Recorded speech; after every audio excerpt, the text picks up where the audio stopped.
मेहमान की वापसी। अजय रोज की तरह सीटी बजाता हुआ घर में घुसा, परंतु दरवाजे पर ही उसकी सांसें जैसे अटक कर रह गई। बरामदे में एक बड़ा सा अल्सेशियन कुत्ता बैठा था, जो शेर की तरह लग रहा था। मम्मी! उसने दरवाजे से बाहर खड़े होकर जोर से आवाज दी। उसकी आवाज के साथ ही मम्मी बाहर आई। पीछे पीछे पापा और अंकल भी थे। साथ में जो थी, शायद राय आंटी थी। अंकल ने उसे पुचकारते हुए कहा। जॉली आज्ञाकारी बच्चे की तरह उठकर उनके पास आया। उसने अपना दाहिना पंजा उठाया। अजय की डर के मारे जान निकली जा रही थी, पर मेहमानों के सामने रौब बनाए रखने के लिए उसने अपना हाथ जॉली की तरफ बढ़ा दिया। हाँ, अब दोस्ती हो गई ना अजय। अब जॉली महीने भर की छुट्टियों में तुम्हारे यहाँ ही रहेगा, इससे कुट्टी मत करना। राय आंटी ने जॉली का मुंह चूमते हुए कहा। मर गए। अजय ने सोचा, यह इतना बड़ा कुत्ता घर में रहेगा तो मेरा एक भी साथी यहाँ पांव नहीं रखेगा। मैं भी जैसे जेल में बंद हो जाऊंगा। ओह, अब तो मम्मी की आंख बचाकर भी जब तक बाहर नहीं निकला जा सकेगा।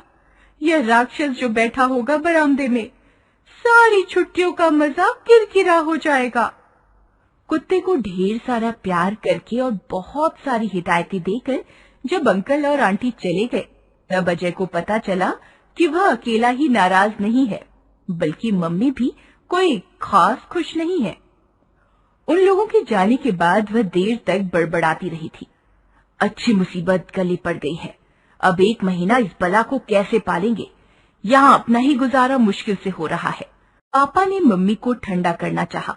रख गए हैं तो क्या, रोटी तो मुझे ही थेपनी है।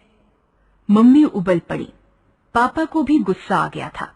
इस माहौल में घर में बैठना अजय को जरा भी अच्छा नहीं लगा। वह चुपचाप पिछले दरवाजे से खिसक गया और रात के खाने पर ही लौटा।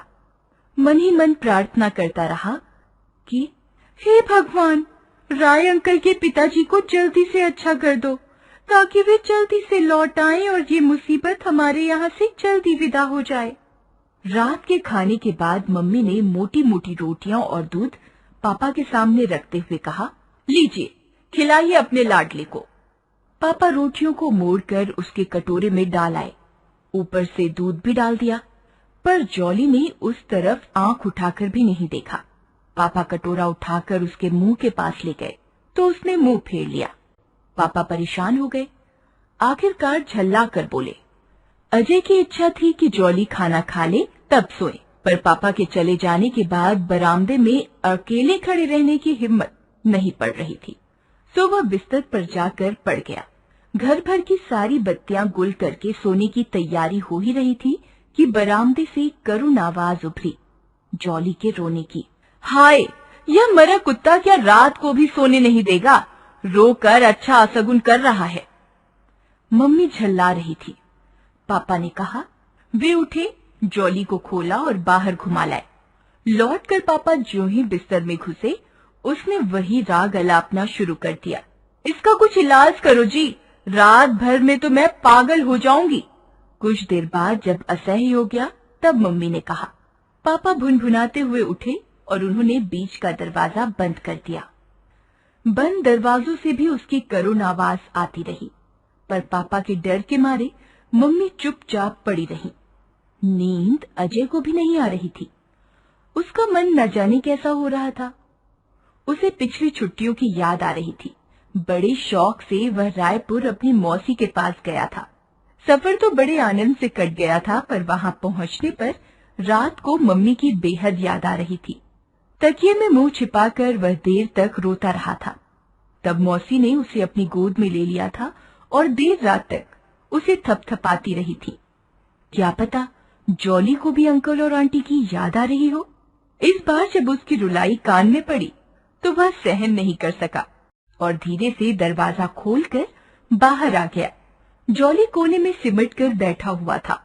दोपहर की तरह अब वो खूंखार नहीं लग रहा था, बल्कि एक नन्हे से बच्चे की तरह असहाय लग रहा था। अजय ने साहस बटोरा और उसके पास जा खड़ा हुआ और प्यार से बोला, जॉली, उसने धीरे से गर्दन उठाई और फिर निगाह नीचे किए बैठा रहा। अजय ने उसे थपथपाते हुए कहा, आंटी की याद आ रही है ना? वे लोग जल्दी ही आ जाएंगे। हम लोग कल ही चिट्ठी लिख देंगे। फिर अजय की नजर कटोरे पर गई। खाना अभी वैसा का वैसा ही रखा था। उसने बाईं बाह जॉली के गले में डालकर दाहिने हाथ से कटोरा पास में सरका लिया। यह क्या? तुमने खाना क्यों नहीं खाया?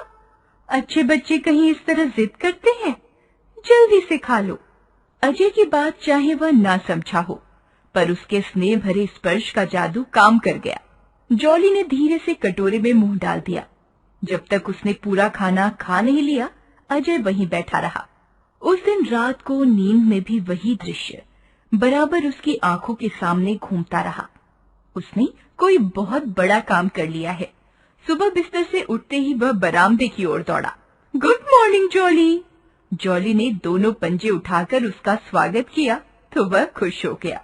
फिर उसने अपनी छोटी सी मेज वहां लगा ली और जॉली से बातें करता हुआ अपना छुट्टियों का होमवर्क करता रहा। वह कल शाम सारी कॉलोनी में खबर दे आया कि हमारे यहाँ वर्मा जी के शेखू से बढ़कर कुत्ता आया है। सुबह से ही दर्शकों की भीड़ लग गई थी। अजय सहमे हुए बच्चों से कह रहा था, पास आओ ना, काटता थोड़े है। Jolly, shake hands with Ramesh. लेकिन जब वह अपने एक मित्र के यहाँ जाने के लिए तैयार होने लगा तो मम्मी ने कहा, बाबा रे, अपने हाथ से उसे खिलाता जा, नहीं तो दिन भर भूखा मरेगा। आज मम्मी की आवाज में कल किसी तलखी नहीं थी और अजय को तो यूं लग रहा था कि वह एकदम बड़ा हो गया है। गेट के बाहर निकलकर वह मुड़कर जॉली को टाटा करना नहीं भूला। शाम को वापस लौटने पर उसने पूंछ हिलाकर अजय की अगवानी की। अजय देर तक उसके गले में हाथ डालकर झूमता रहा और उसे देख देख कर आनंदित होता रहा। फिर तो जैसे नियम हो गया, जब अजय बाहर जाता तो जॉली उसे सड़क तक छोड़ने जाता और लेने भी। पता नहीं उसके जूतों की आवाज कैसे याद कर ली थी। अब शाम को देर तक प्लेग्राउंड में खेलने में खतरा नहीं था। लौटते हुए जॉली साथ रहता। मम्मी पापा सिनेमा देखने चले जाते, तब भी अजय अकेला घर में रह लेता था। अब वह अकेला कहाँ था? दोस्त लोग कुट्टी कर देते, तब भी उसे परवाह नहीं थी। उसे खेलने के लिए साथी मिल गया था। अपने इस प्यारे से साथी के बिना ना तो उससे खाना भाता था, न खेलना। दोस्तों के यहाँ जाना तो जैसे वह मजबूरी में जाता था। राय अंकल की चिट्ठी के जवाब में पापा ने लिख दिया था। तब अंकल ने अजय को एक पिक्चर पोस्टकार्ड पर थैंक्स लिखकर भेजा था। खुशी और अभिमान से अजय फूल कर कुप्पा हो गया था। लेकिन उस दिन जब वह रोज की तरह बाहर से आया तो उसे लिवाने कोई नहीं आया। वह दूर दूर तक देखता रहा, फिर निराश होकर घर की ओर मुड़ा, जैसे उसका कुछ खो गया हो। जॉली बरामदे में भी नहीं था। मम्मी, जॉली कहाँ है? उसने जूतों के फीते खोलते हुए पूछा। अपने घर गया। अपने घर? वह बुद्ध बना रह गया। वे लोग दोपहर में ही आकर उसे ले गए, मम्मी ने सूचना दी। उनकी आवाज भी कुछ नम हो गई थी और अजय, उसकी तो भूख ही गायब हो गई थी। सामने रखी नाश्ते की प्लेट को वह यूं ही घूरता रहा। उसे लग रहा था अभी कहीं से जल्दी से जॉली आएगा और पास बैठकर बिस्कुट मांगेगा। नाश्ते की प्लेट वैसी की वैसी ही सरका कर वह बाहर आया। बरामदे का वह कोना सूना सूना लग रहा था। उसकी सारी गृहस्थी वहां से उठ गई थी। जगह पहले की तरह साफ हो गई थी, पर कितनी उदास उदास लग रही थी। अजय भूल ही गया था कि जॉली उसके यहाँ सिर्फ मेहमान की तरह आया था। आज यह सच उसे बुरी तरह झकझोर गया था। शाम को वह कहीं खेलने भी नहीं गया, यूं ही किताबों में सिर दिए बैठा रहा। दफ्तर से आते ही पापा ने कहा, उन्हें पता लग गया था राय अंकल उन्हीं के दफ्तर में तो हैं। गए। मम्मी ने एक सांस भरकर कहा, आप नहीं थे दोपहर को, नहीं तो देखते कि कैसे लिपट गया था वह दोनों से। मिसेज राय का तो गाड़ी से उतरना मुश्किल कर दिया था।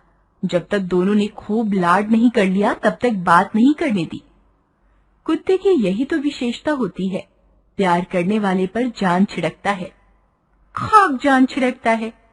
अजय ने सोचा, कितना प्यार किया था मैंने उसे, अपने दोस्त, अपनी पढ़ाई, अपना खाना पीना सब कुछ भूल गया था मैं, पर उसे क्या, अंकल आंटी को देखते ही सब भूल गया होगा। खाना एकदम जहर लग रहा था उसे, फिर भी उसने खाया। क्यों भूखा रहे वह एक बेवफा दोस्त के लिए। वे हजरत वहां मजे से अंकल आंटी के हाथ से माल खा रहे होंगे।